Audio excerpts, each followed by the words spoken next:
This lecture mainly contains Punjab और इस lecture में हम पंजाब को कवर करेंगे। पंजाब एक बहुत ही इम्पॉर्टेंट रीजनल पॉलिटी था और एक लेक्चर में सारे स्टेट्स को कवर करना इम्पॉसिबल है, क्योंकि आपको केवल लाइन बाय लाइन पढ़ना नहीं है, आपको समझाना भी है।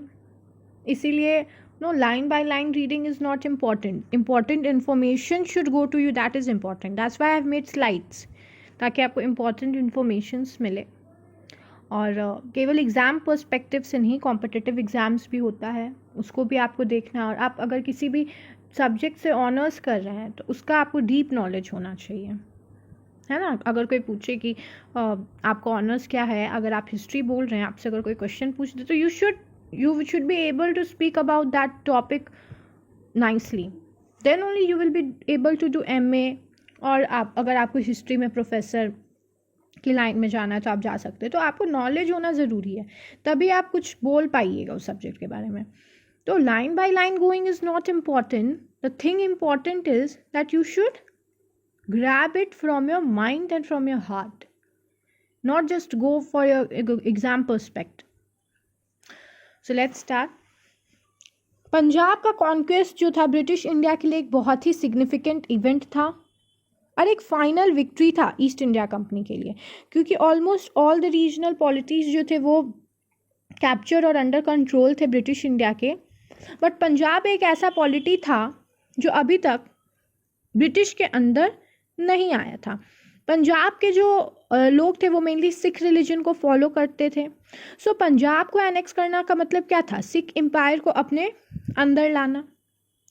So the conquest of Bengal was a significant event in the British India. It marked the final victory of the British East India Company over the Sikh Empire and brought about the annexation of Punjab region into the British Raj. Sikh empire को अपने अंदर लाना, एक Punjab reason को अपने अंदर लाना एक बहुत ही बड़ा अचीवमेंट था। The event leading up to and accumulation into conquest are also fascinating chapter in Indian history. एक बहुत ही fascinating chapter है इंडियन हिस्ट्री में, सिख को अंदर लाना।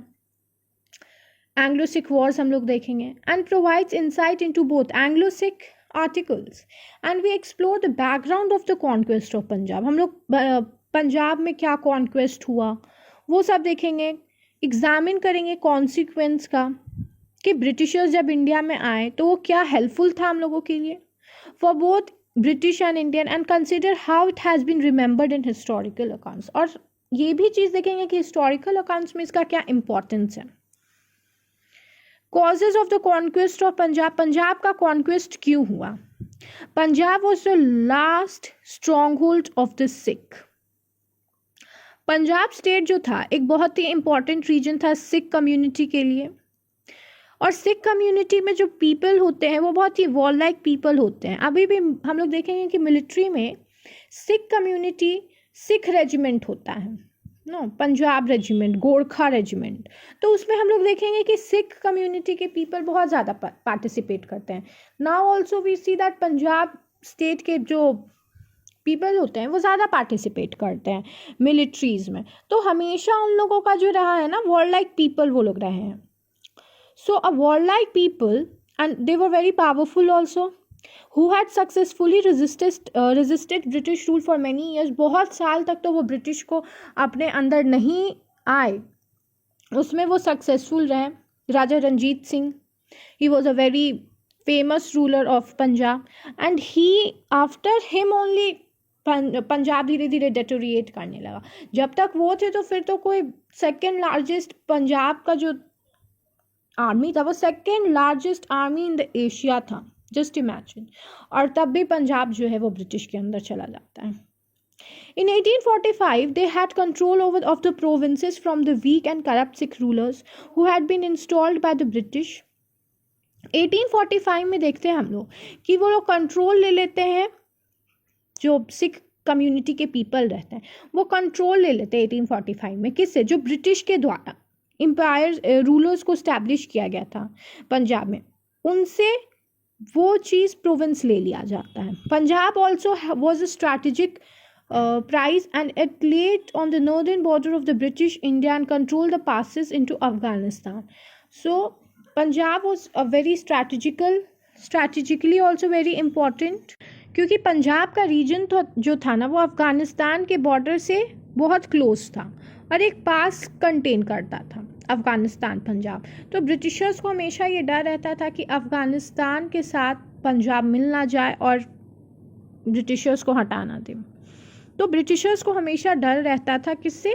अफ़गानिस्तान से और पंजाब से भी, क्योंकि दोनों एक दूसरे से पास कनेक्ट करते थे। First Anglo-Sikh War. As per Queen Victoria Proclamation, Punjab along with the whole British India came under the direct dominion of the British Crown in 1858. 1858 में देखते हैं कि पूरा पंजाब रीजन या पूरा इंडिया का जो रीजन था अब वो ईस्ट इंडिया कंपनी के कंट्रोल में नहीं था, बट ब्रिटिश क्रोन के कंट्रोल में था। Sapta Sindhu was the old name of the region. Sapta Sindhu जो था वो पुराना नेम था पंजाब का, and was named after the Vedic land of the 7 rivers that flowed into the ocean. In 1849 the East Indian Company took control of much of the Punjab region. 1849 में बहुत सारा पंजाब के रीजन्स को कंट्रोल में ले आया जाता है, making it one of the last part of the Indian mainland to be ruled by the British, and it was the last part of the Indian mainland which was ruled by the Britishers. In 1858 Punjab, like the rest of the British India, was brought under the direct British control. The British engagement between the British and the Sikh established respect and understanding for each other in the marital abilities.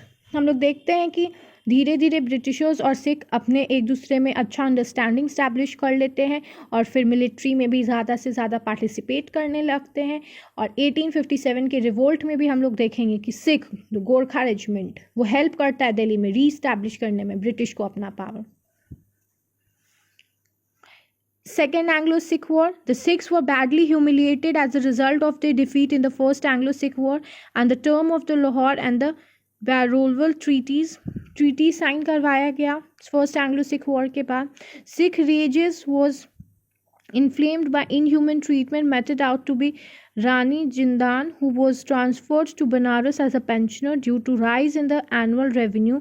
Mulraj Multan governor was replaced by a new Sikh governor.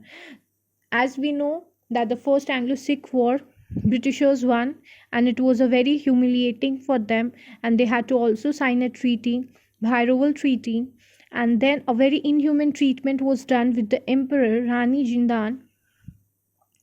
So, and now the Emperor was a mere pensioner, like Hyderabad and other states. Mulraj rose up against the new governor and assisted 2 English officers. Mulraj जो थे अब new governor बन गए थे और English officers को assist कर रहे थे, अकम्पनी कर रहे थे। Sher Singh was set out to put down the rebellion, but he joined the Mulraj instead, insisting a bold uprising across Multan. This might be viewed as a root of the conflict. The reason was given to Lord Dalhousie and then Governor General of India, and the fervent expansionist and complete seized Punjab. सो मुलराज जो थे उनको new governor बनाया गया और शेर सिंह जो थे वो sent to put down the rebellion, उनको रिबिलियंस को पुट डाउन करने के लिए भेजा गया। तो वी कैन से दैट कि खुद के नोबल्स ने साथ दिया, जो रिबिलियस नोबल्स थे, डिवाइड एंड रूल पॉलिसी का इस्तेमाल करके ब्रिटिशर्स ने पंजाब को पूरे तरीके से सीज कर लिया। The conquest of Punjab was a significant event in the British history as it mark the final defeat of a major native power in India. एक बहुत ही इम्पॉर्टेंट हिस्ट्री है पंजाब का कॉन्क्वेस्ट, क्योंकि एक बहुत ही पावरफुल नेटिव स्टेट था पंजाब जिसको कैप्चर कर लिया गया, और ब्रिटिश कैप्चर तो कर ही लिए थे पंजाब को, और इस पोजीशन को कोई भी चैलेंज नहीं कर पाया था 1857 तक। इतना स्ट्रॉन्ग होल्ड था पंजाब का, सेकेंड लार्जेस्ट आर्मी होने के बाद भी पंजाब को कैप्चर कर लेता है ब्रिटिशर्स। आफ्टर द कॉन्क्वेस्ट के बाद क्या होता है? Punjab was conquered by British in 1849 and became a province of British India. 1849 में ब्रिटिशर्स को So the Sikh Empire had been defeated and the Sikhs were now minority in their homeland. The British had annexed Punjab after defeating the Sikhs in the Second Anglo-Sikh War. अब सिख अपने ही reason में एक second community और एक minority बन के रह गया था अपने होमलैंड में। द ब्रिटिश जो थे वो एनेक्स कर लिए थे पंजाब को और सिख्स को डिफीट कर दिए थे सेकेंड एंग्लो सिख वॉर में भी। और this was done to prevent another uprising of the Sikh and to secure the northern frontiers. The annexation led to the disappearance of the Sikh empire and the Sikh became a minority in their homeland. ऐसा करना Britishers के लिए इसलिए important था क्योंकि उनको डर था अफ़गानिस्तान के साथ कहीं हाथ ना मिला ले और अफ़गानिस्तान कहीं सिख को ले ना ले अपने रीन में. और नॉर्दर्न फ्रंटियर्स को सेव करने के लिए भी ब्रिटिशर्स ने उसको कैप्चर कर लिया. और अब क्या हुआ कि सिख अपने ही होमलैंड में एक माइनॉरिटी बन के रह गए थे. Conclusion. According to Queen Victoria Proclamation, Punjab, along with the rest of British India, came under the direct dominion of the British crown in 1858. Queen Victoria proclamation के अनुसार पंजाब और जितना भी ब्रिटिश इंडिया का स्टेट था वो सब अब ब्रिटिश क्रोन के डायरेक्ट कंट्रोल में आ चुका था.